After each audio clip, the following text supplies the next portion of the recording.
Hey, good day and good evening, everyone. It's nice to see you all here, unusually today on Wednesday. So I'm glad you find the time to join us today. Please let me know if you can hear me well and if everything is working fine. I will appreciate this information in the chat section. So we will then start. Anybody can tell me if you can hear me. It will be great. I can hear you. Yes, hi, Andrea. We are here today at IVF Webinars by Egg Donation Friends, and we are here together with Andreia Trigo. She's live from Lisbon, right? Yes. Yes, and we will be talking about mindfulness in IVF today and how can you help yourself during IVF treatment. This is our subject today, and Andrea is our guest speaker, and you probably can know her from her TEDx speech. She's also a founder and director of Infertile Life that provides emotional and physical support during infertility treatment, and she's also award winner, nurse specialist, and coach. And as always, we will start with the presentation, which will take about 20 minutes, and then with the Q&A session. So if you have any questions to Andrea, you can type those questions in the chat section, starting even from now. Before Andrea will rock this party, I will just remind you that we record this webinar, so the rewatch will be available on our website tomorrow. I think that's all from me for now. Andrea, are you ready? I am ready. Thank you so much, Sophie. So let's do this. Okay. First of all, I'd like to thank Egg Donation Friends for inviting me to do this webinar on mindfulness and IVF. I think it's such an important topic. Everyone would benefit from learning how to introduce mindfulness into their lives, but especially us that are going through fertility challenges, because it's something that we're not expecting, and it's something that is so painful, so challenging to cope with. Mindfulness can really bring us some benefits, and that's what I'm going to talk to you about today. And I would like to first talk to you about why I'm here and who am I. And some of you might know me already, but my name is Andrea. I am a nurse by background, and I have been diagnosed with infertility when I was just 17 years old. I was very young at the time. I wasn't trying actively to conceive. And what actually happened was that I was told that I was born without a uterus. So I was waiting for my periods to start, and they never did. And that was very, very challenging. And very quickly, my mind started worrying about the future that hadn't happened yet, and catastrophizing, thinking about all the things that could happen and that would happen wrong in my life. But I've been a nurse for a long time now, and I've also graduated as a neurolinguistic coach, so to help people cope with the trauma of infertility. And I've done written a few books, done a few speeches, including a TEDx, which I'm very proud of. I think raising awareness and showing to society and to other people that we are not alone, that infertility is a disease, should be recognized as such, and we have the right to parenthood. So this is the story and my background.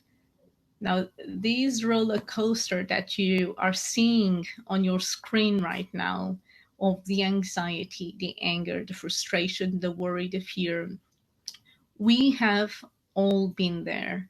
I know for sure. I have, you have. And it's a roller coaster that we go back and forth in all of these feelings. So if you are feeling any of these emotions right now, or if you have felt them today, this last week, this last year, just know that it's expected and it's absolutely normal. And that what we're going to do today is going to help you cope with all these emotions. They are normal, but we want to manage them so that they don't affect your enjoyment of life. So I would start by asking the question, what is mindfulness. And I certainly remember when I first heard about mindfulness a few years back, thinking that mindfulness was not thinking about anything. And I remember, how is that possible? That's not possible. There's always some kind of thought in my head, but that's not what mindfulness is at all. Mindfulness is a mental state that is achieved by focusing. So it's all about training your ability to focus on the present moment. So instead of thinking about the future that you cannot control, or thinking about the past that you can no longer change, you are focusing on the present moment. So you're focusing on your feelings, you're focusing on your thoughts, on your body sensations, and in the environment around you. And one important aspect of the definition of mindfulness is that you are noticing without judgment, because we're very good at judging what we're feeling. If I'm feeling sad or depressed, or we might very quickly judge and tell ourselves you're not good enough, for whatever judgment we want to make. So mindfulness is all about noticing right now and not judging what we are noticing and what we are seeing. Um, there is a very good book that I like called The Power of Now. And in this book, the author explains that the quality of our consciousness in this moment shapes our future. So if we want to have a say about our future, we need to be mindful right now. And I think one of the things that helps me explain how important this is when I explain the process of how our thoughts transform into results in our lives. This is something I've learned a couple of years ago, and I think it would be really important to bring to you today.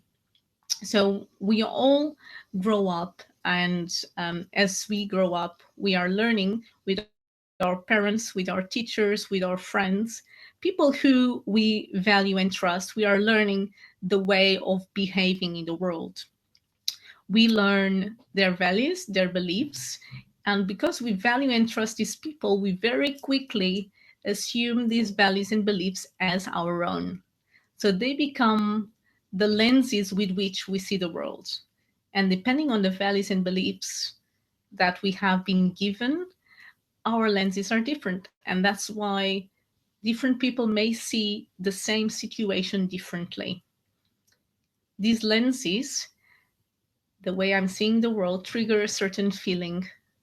Maybe they will make me feel sad, or maybe they will make me feel indifferent, or maybe they will make me feel happy about whatever is happening. The way I'm feeling will trigger a certain action. And whatever action I take will lead to the results I have in life. So everything starts in our head. Our thoughts, our values, our beliefs determine the results that we have in life. And this is very empowering. First of all, because we're talking about something that you can change. That's your ability to change the way you think, so you can change the results you have in your life. Even if you tell me, look, but sometimes I cannot change a thought. That's what we're going to learn here today.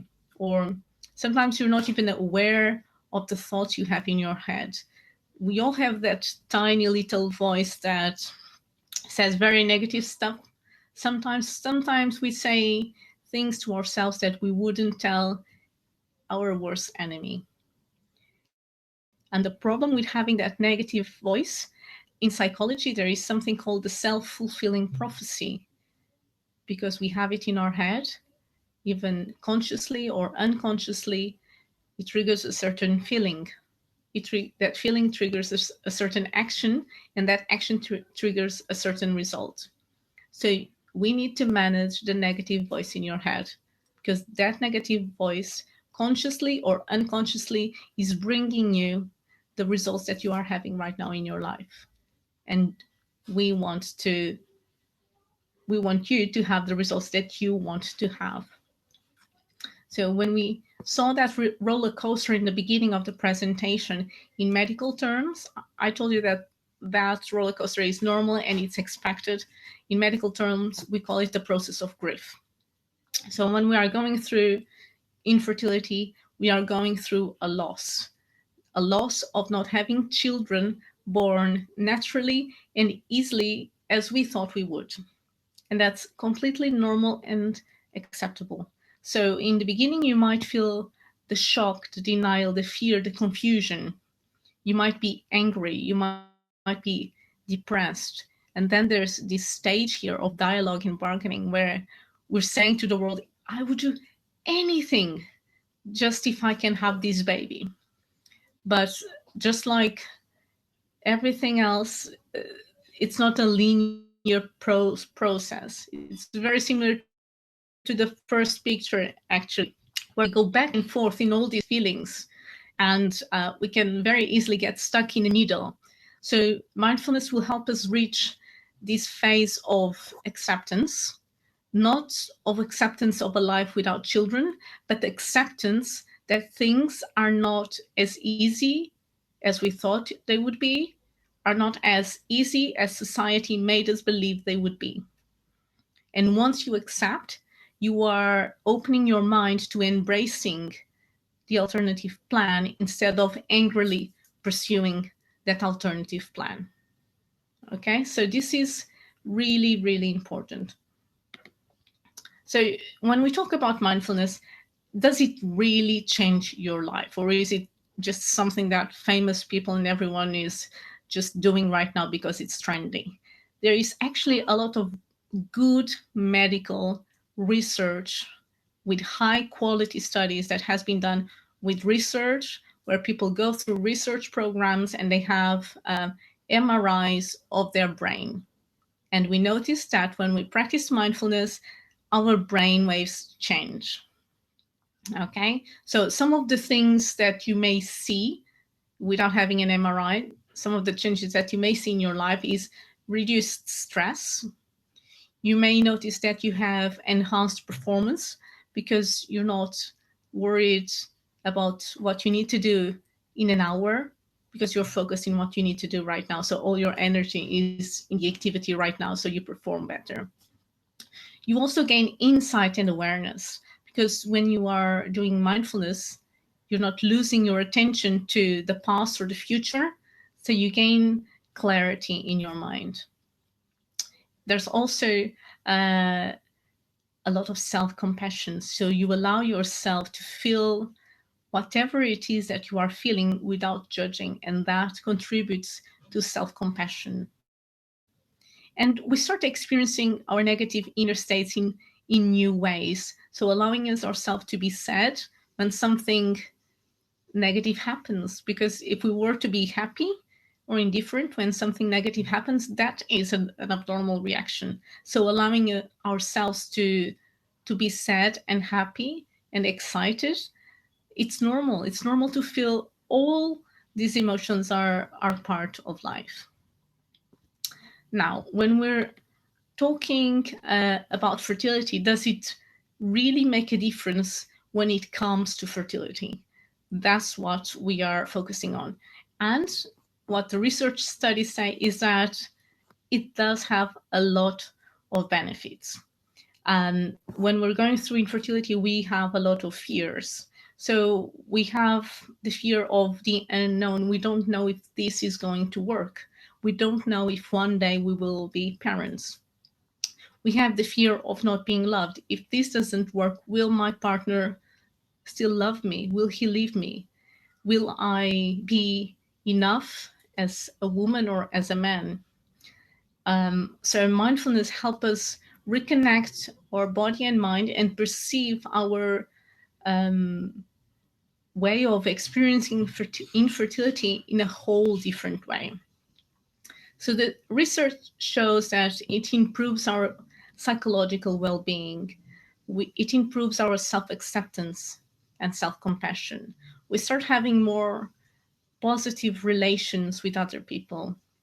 We have more autonomy. We start finding purpose in life, which is the last stage of that process of grief, when we find purpose regardless of the circumstances.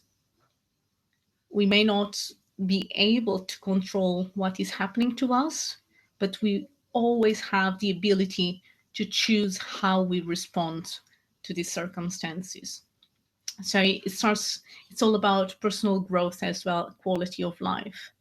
And there's also, we start developing some meaning-based, so we start finding meaning in what's happening to us instead of being angry about the circumstances that we are finding. But you might be asking, but does it really affect my ability to get pregnant? That's the key question that everyone is asking about. And so there are a few studies where people have been through mindfulness programs during fertility treatment during IVF. And they noticed that after 6 months, people who had been through mindfulness were 45% likely to get pregnant. They got pregnant, compared to only 26% of people in the group that hadn't been through mindfulness. So 45% got pregnant compared to 26. That's a huge increase. So mindfulness does affect treatment outcomes. Mindfulness increases your chances of pregnancy. There's also an important finding in this research, which is it decreases our reliance on avoidance-based coping strategies. And what are all these weird, difficult terms mean? It means that a lot of times we have triggers in our lives. So let's say a friend that is pregnant or attending a baby shower, and we avoid. So this is a coping strategy that we use, avoidance.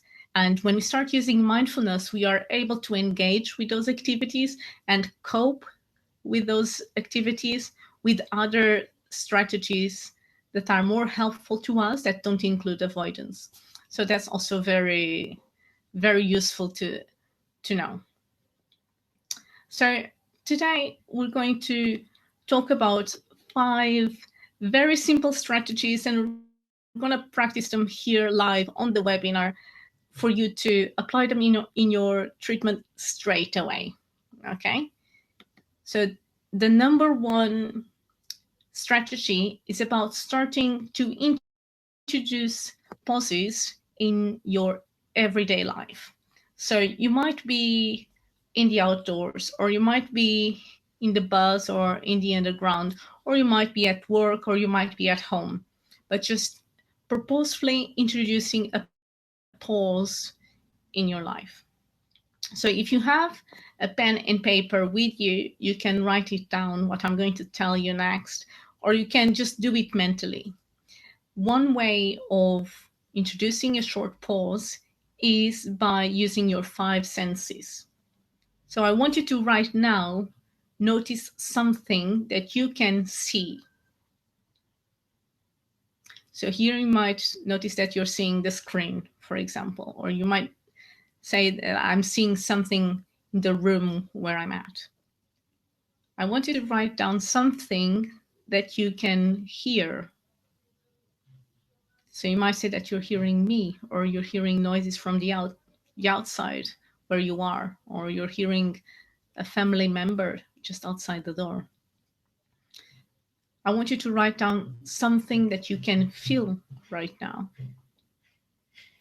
It might be just peaceful, anxious, stressed, worried, hopeful, whatever it is. And I want you to write down something that you can taste. Maybe it was a coffee you just had a few minutes ago before we started. And finally, something that you can smell.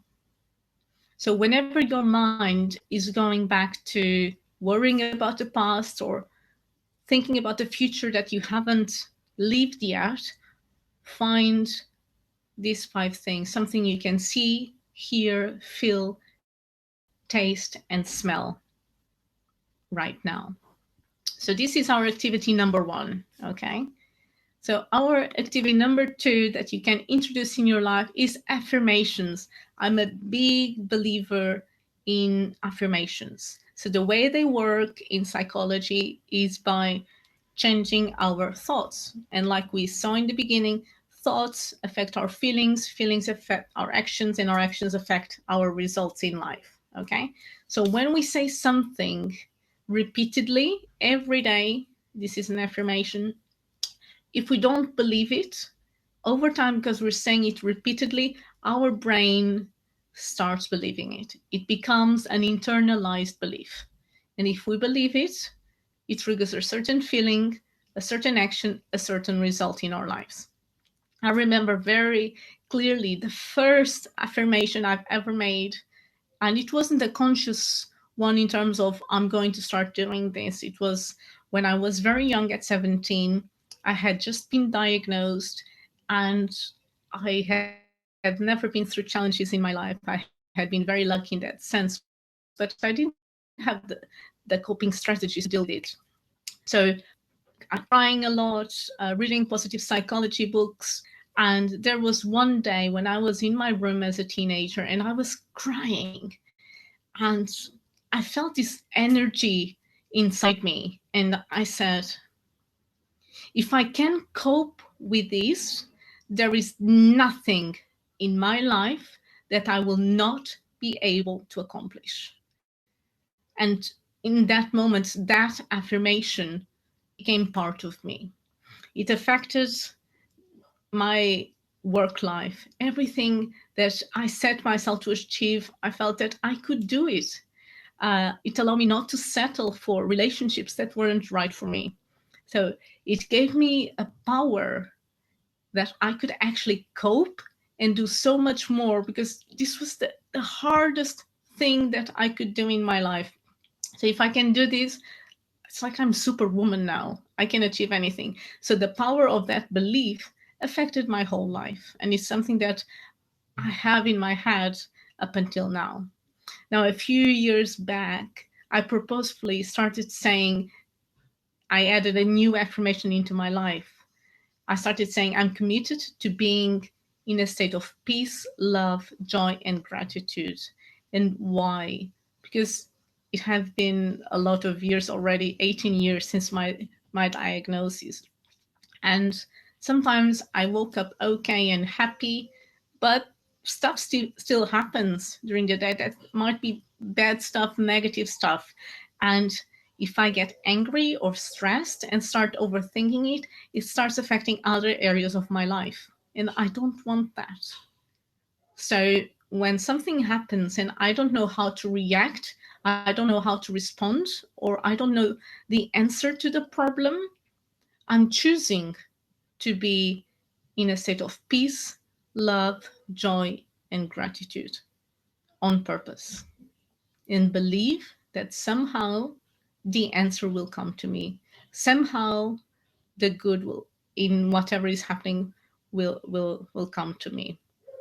So if you are trying to conceive right now, some affirmations that you can say to yourself are, for example, my body is healthy and ready for this pregnancy.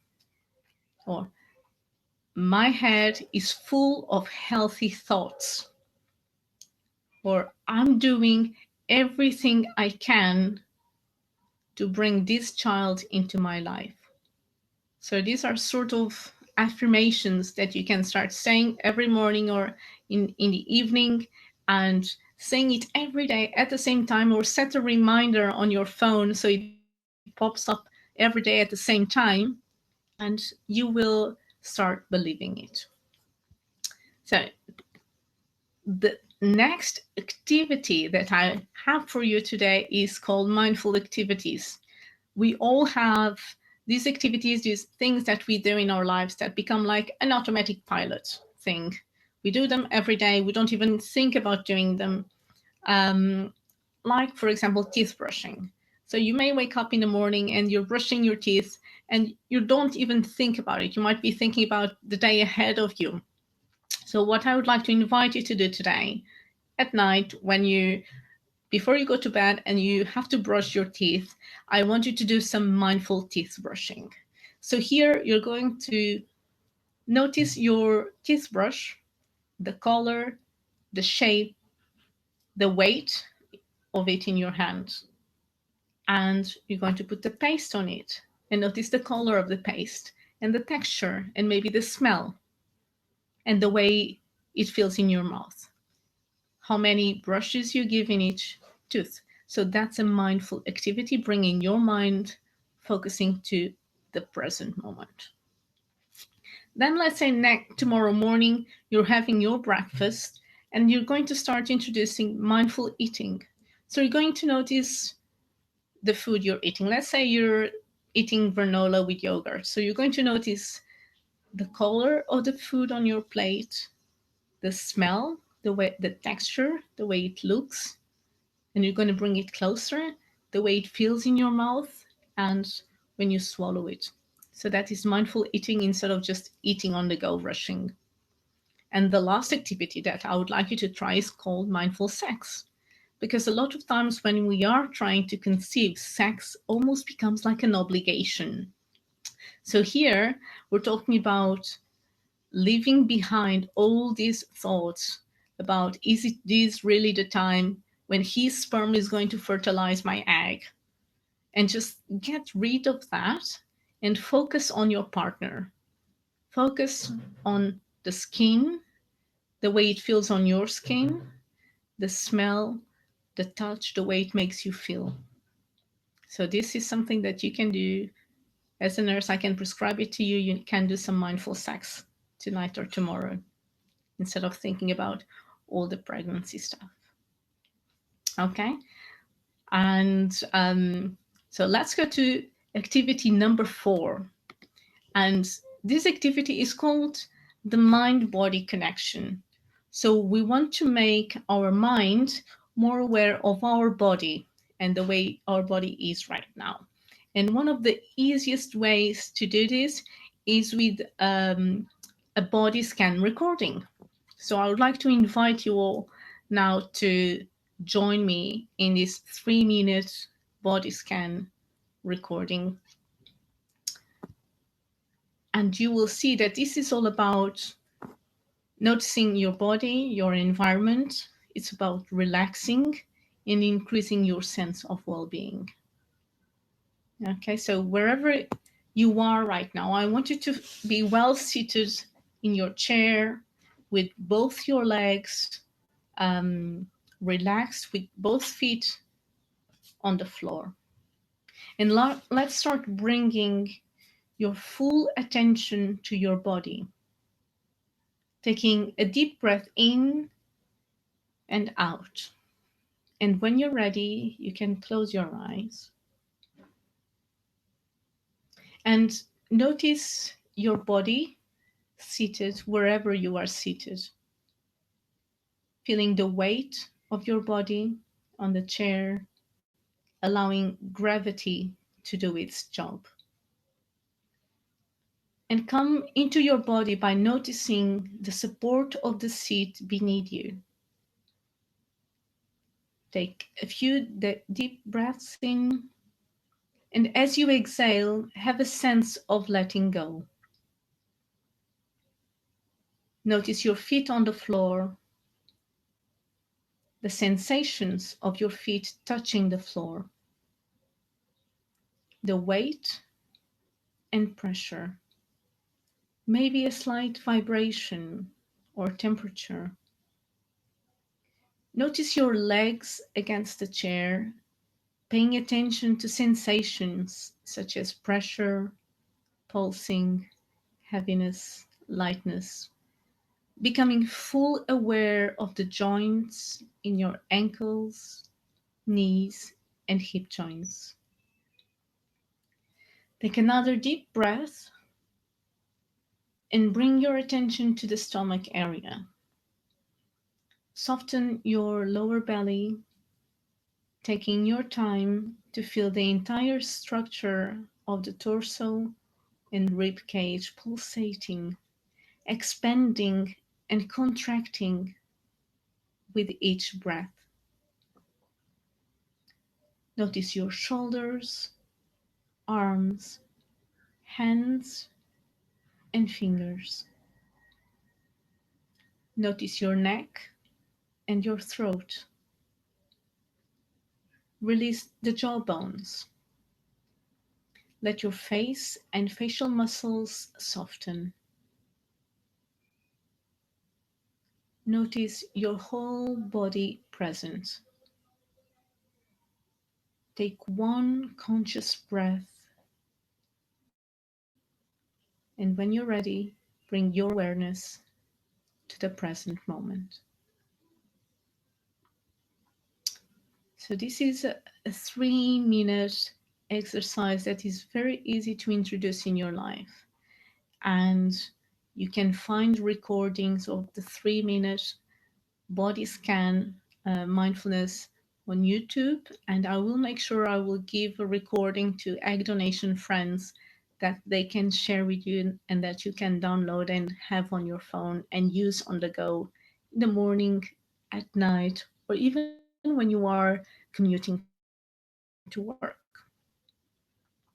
And the last activity I have for you today is one of my favorites. It's called the Gratitude Diary. And there is a lot of very good research being done, again with MRIs and scanning your brain, on how gratitude changes the brain. So I'm very pro gratitude. So here I suggest that you start a gratitude diary. And the way it works is you get a diary, or if you prefer, you can also just say it out loud to someone else or to your partner. And every day, every night, you're going to notice at least 3 things that you are grateful for that day. And in the beginning, it might be a bit hard, especially if you haven't done it before. But you will see that after a few days, it will become easier and easier. Okay? In the beginning, it might be things like, it doesn't matter, big or small, but it might be things like, I'm grateful that I had a seat on the bus, or I'm happy that I got to work on time. I'm happy that my partner called me, or that whatever it is, big or small, it doesn't matter. Just write it down, because the more you are grateful, the more gratitude will come into your lives. So this is the 5th activity that I would like you to introduce today. And I have another activity that I'm not going to do because it's going to take a while. So we don't have time to do it here today. It's called the Fertility Priming Routine, which is a morning routine that takes about 8 minutes. And it's all about you getting ready in the morning with your mind focused, motivated, with the strength you need, focused on what you want to achieve. So this is a recording that I will give to egg donation friends to share with all of you. Okay, so you can listen to it in the morning and you will feel ready. Because it's like you take a shower in the morning, you clean your body, you are ready for whatever happens that day. We don't want to start the day with our brain dirty, cluttered. We want to clean it. We want our brain to be strengthened, motivated, focused on the goals that we want to achieve. So again, I'm going to give this specific recording about the fertility priming routine every morning for you to do with egg donation friends, for them to share with you. Okay, now all of this that I said, I'm a nurse, all of this that we're talking about is part of our program that is called the Enhanced Fertility Program. Here, it's an online program where we focus on 5 different things: understanding how your body works, fertility, assisted conception, donation, all of that. Because a lot of people don't know how their body works or how to optimize their health for fertility. We look into nutrition and hydration, physical activity, habits, and environmental factors. So mindfulness fits into the emotions part of it, and we focus on managing emotions. So again, this is a full year support system, and it's there for you if you want to ask egg donation about it, or if you want to reach me out at any point to ask for a demo version, or if you want to ask for a free consultation with me, feel happy to reach me out. And that's it for today. Do you want to join us? And Sophie, I'm more than happy to answer any questions. Yes, Andrea, thank you a lot for all the activities and practices you just mentioned and showed to us. And of course, a bonus activity, which you mentioned. Yes. We will share everything and the file, which you also mentioned. It will be available for everybody. So stay tuned for the information about that. Of course, we can start with the questions. So please type the questions in the chat section. We have also the question which I will display as first one. Here it is. I would like to stop all the treatments and IVFs, but I can't. It's like a drugs. How can I do this? Yeah, so sometimes we're always thinking, if I stop, it's like, what do I do next? Because it almost becomes like our new identity. I remember very easily that before I started all of this journey, I was a daughter, I was a partner, I was a professional, I was very much into being healthy and all of that. But once I realized there was a fertility problem, that took all of me. That was my new identity. That was what I was thinking about 24/7. And this then became a journey of rediscovering who I was, of purposefully and mindfully introducing activities into my daily life that were part of me. I'm not saying that if we've been through this journey, it will always be a part of us, regardless of the outcome, baby or without baby. What we've been through is part of us. It has challenged us to a new identity, a new way of being. So stopping, I understand it's not easy, but it's about identifying things in your life that you are grateful for that are not related to fertility or to IVF. It's about engaging in activities that give you meaning, that give you purpose. Maybe you enjoy going for a walk. Maybe you'd like to engage in a hobby, but it's a process. And don't feel guilty about having to make a quick decision. It's about a process of identifying things that make you you, that are not related to fertility. I hope that helps. Thank you a lot for the answer. I have a shout out also for you. So I will also thank you for your insight, great info. So Andrea, one more time, thank you.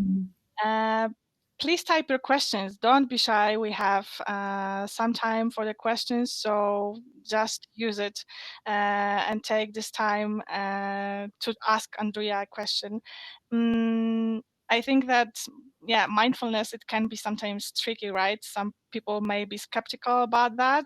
And what if, let's say, one person from the couple is, yes, she believed in that, or he believed in that, and the other part of the couple, it's not his or she is not convinced. What to do then? What do you think? What Yes, would be the advice? that's true. Because I think a lot of the media vision that we get from mindfulness is those people who are sitting and Yeah. being mindful in the mountain. That's when you look for something regarding mindful, that's the picture that pops up in Google. So it's really difficult for people to relate to, how can I do that when I have a normal life and I have to go to work and I have to go through treatment and I have family. So that's why all of these activities are about introducing it into your life and not making you be one of those pictures on Google. Now, let's say your partner doesn't really believe in mindfulness, so you can't make someone be mindful if they don't want to be. But let's say you're having a meal, right?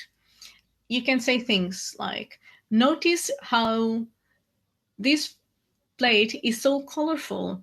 Look how it's so tasty. So you are just telling your partner things that he will immediately think of. Just because you're saying them, he's being mindful because you are, well, making him be mindful. That's one of the ways. About the gratitude diary that we were talking about. So you say things like to your partner, look, I'm very grateful that you went to the appointment with me, for example. I'm so grateful that you are here with me, just being present and watching a movie over the weekend. So that will start introducing the concept of being present in the moment when someone doesn't just actively want to be in a mountain meditating. But that's an easy way of going around the mindfulness when both partners feel differently about it. And thank you a lot for this tip. We have also the question, which is a little connected to the previous one, but I think it's the biggest issue. Very useful information. I can also relate to the previous comment about when to. Yeah, So to stop. Yeah. Yeah. So again, stopping treatment is a very personal decision. Someone might be willing to try one cycle, some people might be willing to try 10, and it needs to be right for you. So you need to listen to your body, how it's making you feel physically and mentally. And it's about noticing who you want to be in your life, the vision you have for yourself, for your family, not only with the pregnancy, not only with a child, but with all these other aspects that make you the real you. So again, it's about identifying your values, your beliefs, activities, hobbies, things that bring you meaning. That's because parenthood is not who we are 100%. There's a lot of little bits of us, and parenthood is just a small part of us. thank you for the support, Andrea. And we will then take a look for the next question. I know that my only chance is egg donation, but I just cannot make myself do it. I keep trying my own eggs and failing. How to do this step and get real help? That's a very good question. I remember we did a short, I can send you some information on this because we did some work with patients who were considering but were not there quite yet. You don't put any blame or guilt on yourself. It's absolutely normal for patients to want to give it one last try or to wait a few months, and something that you are not ready for right now, you might be ready in a month's time or in 2 months' time or whenever. Something that is not an option right now might be an option in the future. A few things that we usually say to alleviate the concern. One of the main concerns is that you might not have the genetic connection with the child. So even though you're getting an egg from someone else and that DNA is from someone else, there is some research that says that mRNA that you have as the mother who is pregnant will have a say in the genes that are expressed in that embryo. So let's say we all are born with genes, and let's say, for example, the genes that define the eye color. We have two pairs of genes. And if you, as a mother, your mRNA decides that it's the blue gene or the green or the brown that gets expressed, that's how your child will look like. So you have a say in the DNA that is expressed in your child.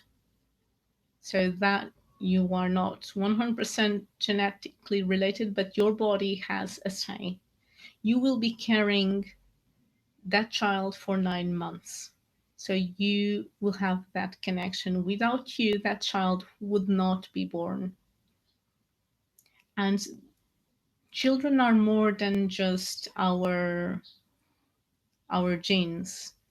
It's about learning, like we were saying in the beginning, it's about learning our values and beliefs, the way we eat, the way we walk, the way we treat others, what's important to us. So you have this ability of helping a child grow into an adult and be someone in the world the way you want to shape him. But again, all of these are things that you can think about today and still say, I'm not there quite yet. And it might be that you can get in touch with people who have done egg donation, have been there in that same journey, and talk to them. Look, I am afraid. This is my fear. And maybe seeing them, talking to them can ease some of those fears. And in a few months, it might be that your mind might be more open, but don't feel guilty about whatever you're feeling. This is all a journey, and this is your journey. Thank you a lot for your answer. And actually, we have also a follow-up to this question, so we will Yeah, take a look for that. The worst part is that my partner is pushing me, but he could not accept donor semen if there would be a problem with him. yeah, So this is also like accepting.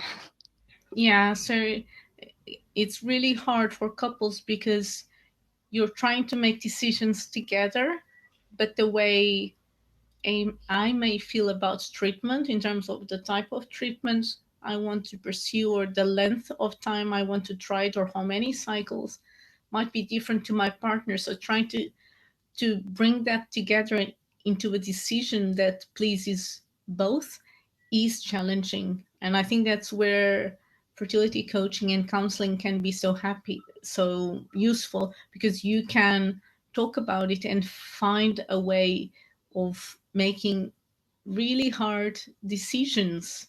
So it may be that you need some help managing that relationship and come up with a solution.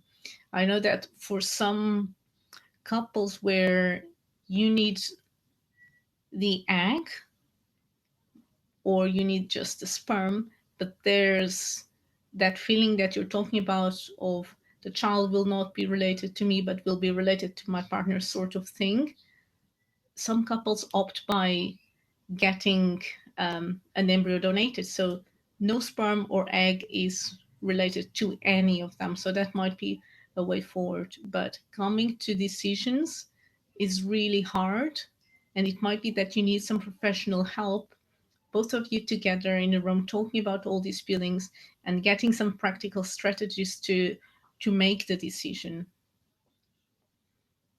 Thank you a lot for the questions and Mm. your answer as well.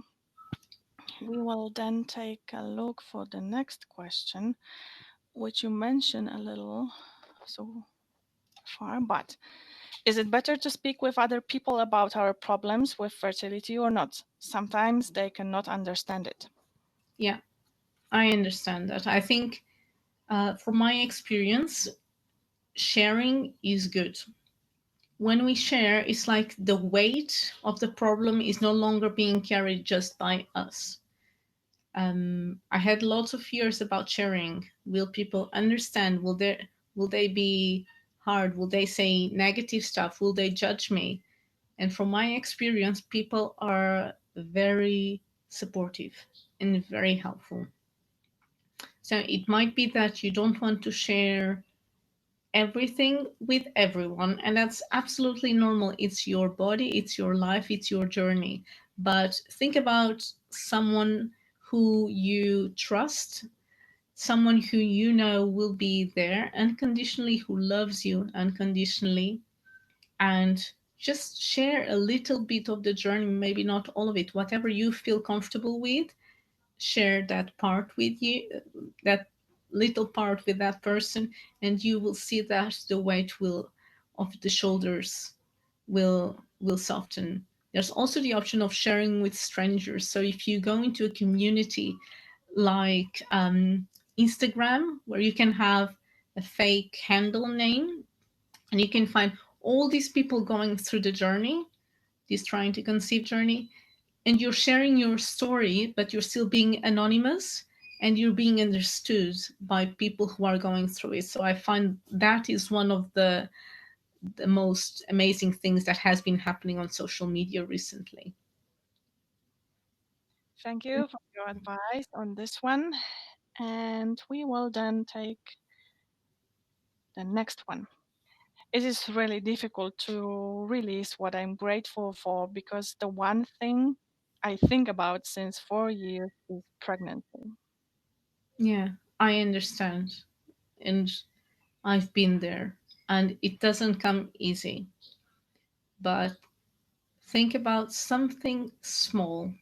And it might be that, for example, today you might be grateful because you took 1 hour of your time to be here today listening to this webinar, and you have some practical things to do that will start changing your brain waves. So all of these little steps that you're making are positive steps. So developing a bit of self-compassion, you are doing amazing. But this journey doesn't happen in a day, in a week, in a month. This is a journey of self-discovery, of choosing who you want to be. You have this memory of who you were before these 4 years, and you have who you've been. Like you say, all you're thinking about is the pregnancy. So this trying to conceive is challenging your idea of who you were, but you also have the opportunity to choose who you want to be. So make it up. You have this choice right now. And trying to conceive, this journey is still part of you, but it's not 100%. It's not a whole cake, it's just a slice of the cake. Try to remember things that you were doing before and just try doing them again. Maybe you'll still enjoy them. Thank you a lot also for this question and your answer, Andrea. And we will have the next question ready for you. How to cope with the weight after the embryo transfer? It can be very nerve wracking. I know the 2 week wait is horrible, but there is a webinar we did with egg donation friends maybe a couple of months ago. So it's there on the website with strategies specific for the 2 week wait. So I did it for egg donation friends, and it's called Coping with a 2 week wait. So I think you should totally go on the website after this webinar and look for the other webinar that has been recorded on the 2 week wait, because it's brilliant. It's one of the most watched webinars that I've shared with my community. So I think you should go there and watch it. Yes, and we of course encourage you to do that. Okay, we will take the next question, which is this one. What are the key steps to stay with a positive mindset and attitude? And this is a huge question, actually. Yeah, so mindfulness is not only about being positive, because mindfulness is about noticing your feelings, your body, your environment right now. So if right now something bad is happening, if you're sad, if you're desperate, if you're depressed, when you're being mindful, that's what you will notice. So you will notice the feelings, whatever you're feeling, and that's fine. That's normal. If something, let's say, if you've had an embryo transfer, the result was not positive and you were happy, I would be concerned because that's an abnormal reaction.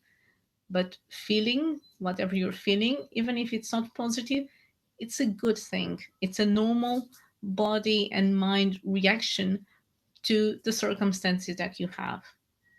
Okay? The only time when it starts being a problem is when you start having depression, when the negative thoughts never leave your mind and the negative thoughts start affecting all these other areas, your relationships, your work, your relationship with yourself and with others. And that's when you need to get professional help to help you with that problem. But we shouldn't aim to be positive all the time.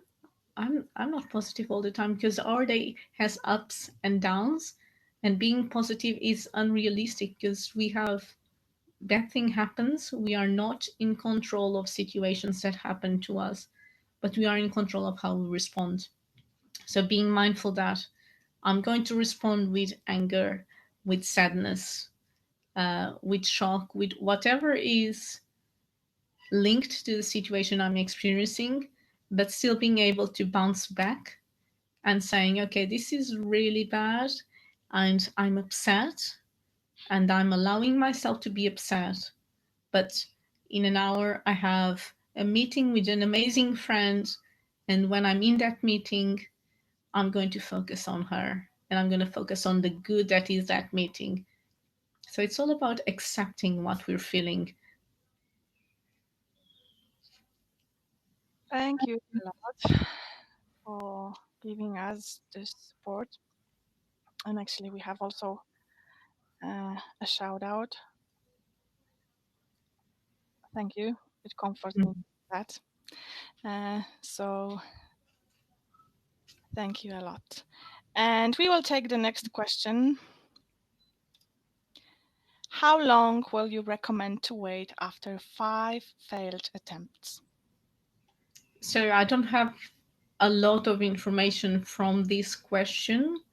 So I would need to have more information about your problems, what you've been trying already.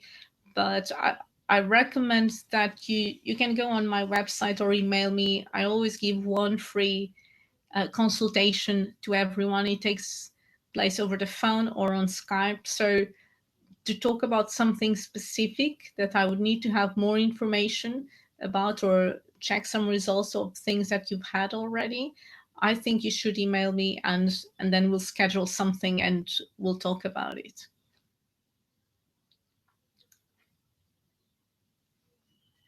Thank you a lot. Of course, you can also write an email on our email address, which I will just put into the chat section. Mm-hmm. We will forward everything to Andrea. So if you don't have Andrea's email, be sure that we will forward everything from today's webinar to her. So I will put this email also in the chat section just in a second.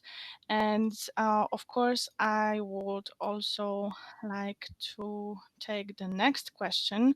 How long did you need to accept the diagnosis about your infertility? That's a very good question. So I was diagnosed at 17 years old.